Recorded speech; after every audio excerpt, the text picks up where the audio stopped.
more the case now than it was when Mark Twain was writing about it. Yeah. You've had a great deal to say over the years about imperialism and the importance of space. How would you rein in capital from skipping across international borders? The way we measure unemployment, the unemployment may be concentrated in the United States and Western Europe, and of course the worst austerity over the last couple of centuries has been concentrated in peripheral countries, which has not really been resolved. How do you prevent capital from continuing to be reorganized in this country without taking a greater international perspective? Well, oh, by the way, just a footnote. During the crisis, employment increased in low-income countries. Yeah, but they had net gains in employment during the midst of the crisis. A lot of that had to do with offshoring from China into Southeast Asia. But that's just a footnote.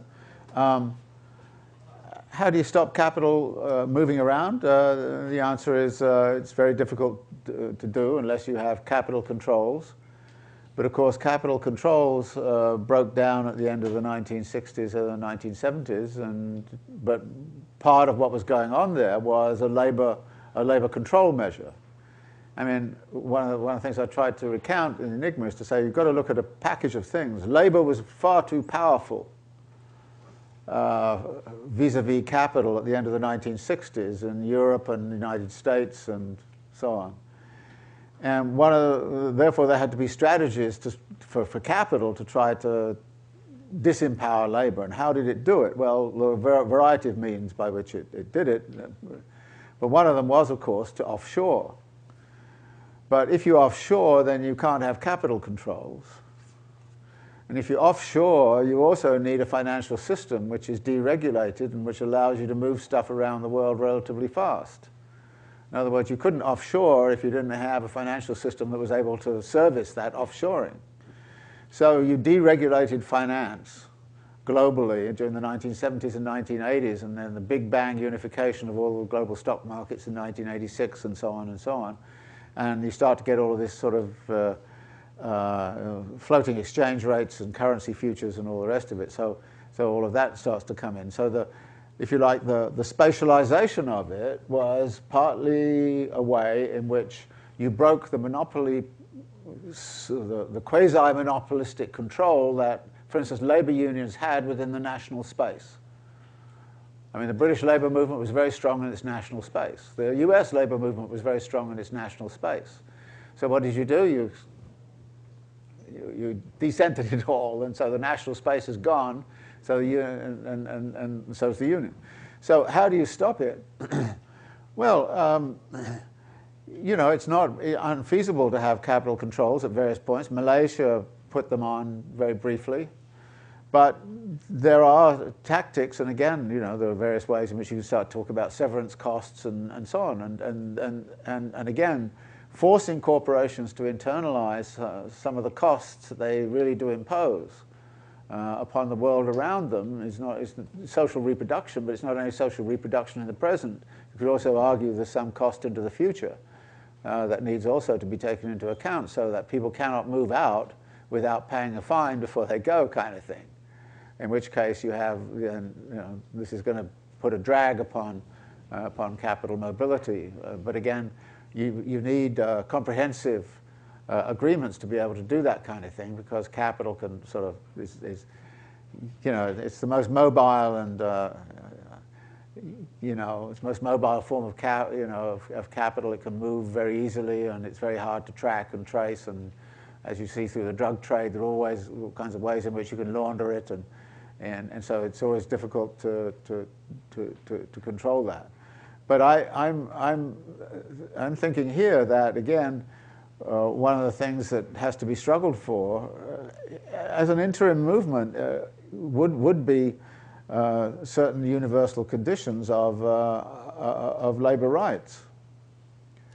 And it's always intriguing to me that there are sort of items in the UN Declaration of Human Rights regarding labor, which if they were actually enforced, we would be living in a different world.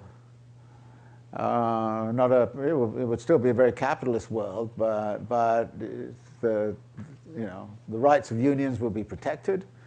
I mean, if you went to the UN Declaration of Human Rights, you would say what this governor's doing in Wisconsin is contrary to the UN Declaration of Human Rights, if you really want to go look at those passages. And it's no surprise to me that the labor movement in this country is now increasingly organizing under the banner of human rights rather than under the National Labor Relations Act. But as soon as you do it in rights terms, you start to.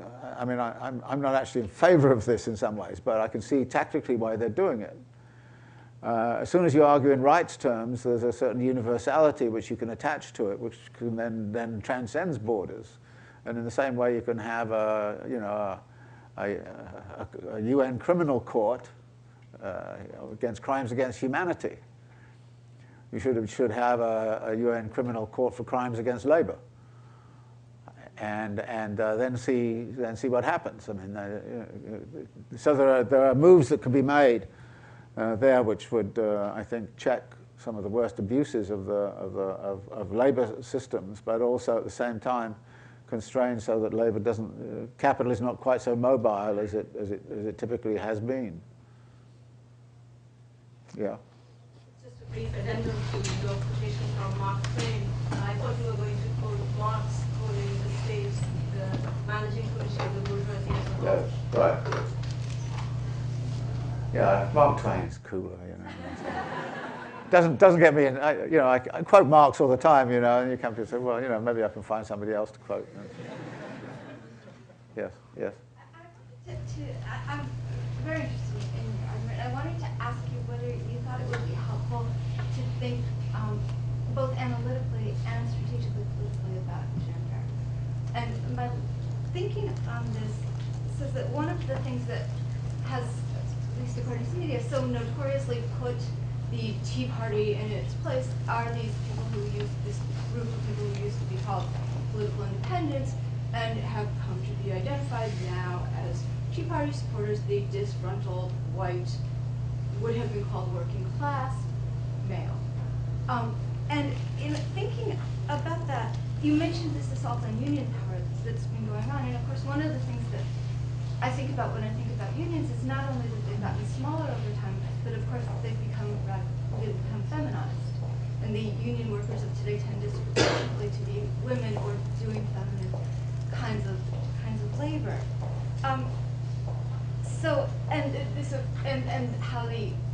The sort of post-Fordist contract between the white working class man, family head of house, and the state that supported unions and supported these men in their ability to organize their domestic reproduction has been broken with the assault on unions and so on.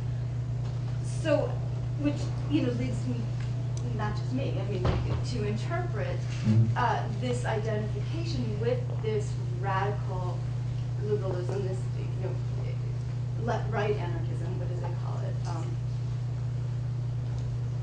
Libertarianism,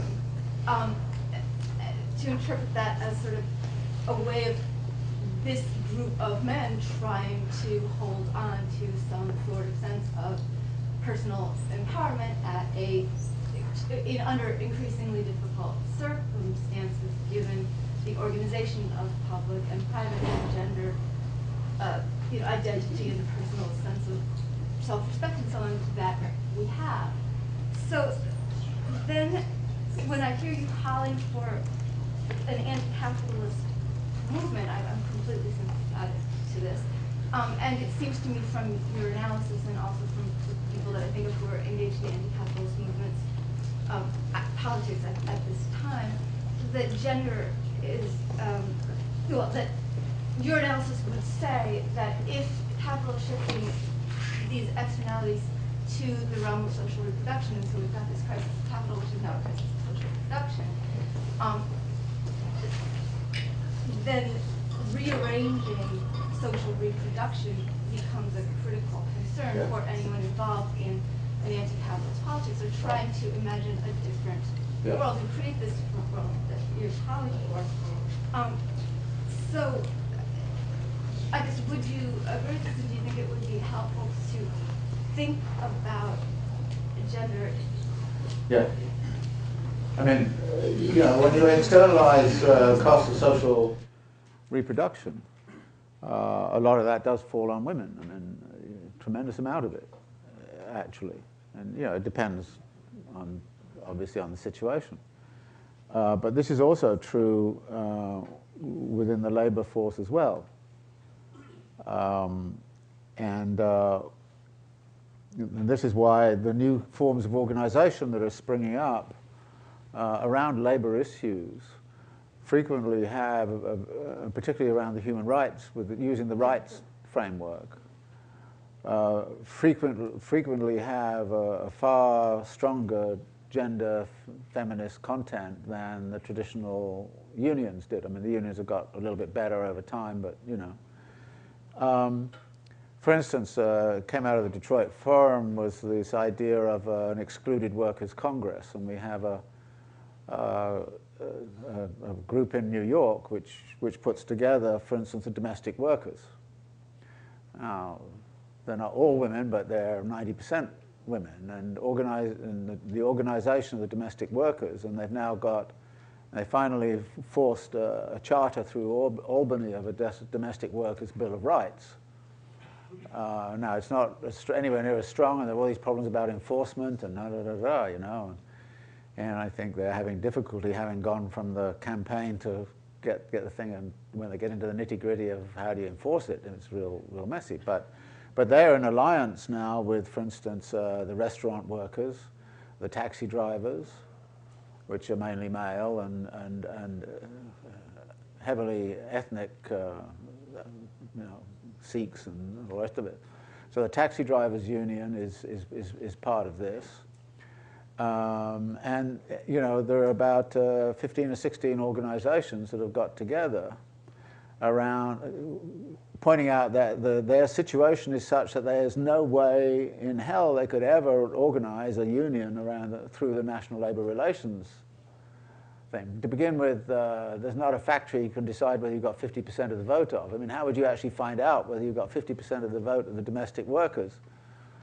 You know, you couldn't, I mean, but nevertheless, they have rights. So there's, and so organizations like that are beginning to emerge, along with others like the Right to the City coalitions, which are about homelessness and you know, and violence against women and gay, lesbian, you know, rights, those sorts of things. So new configurations of opposition are emerging, which are actually just my casual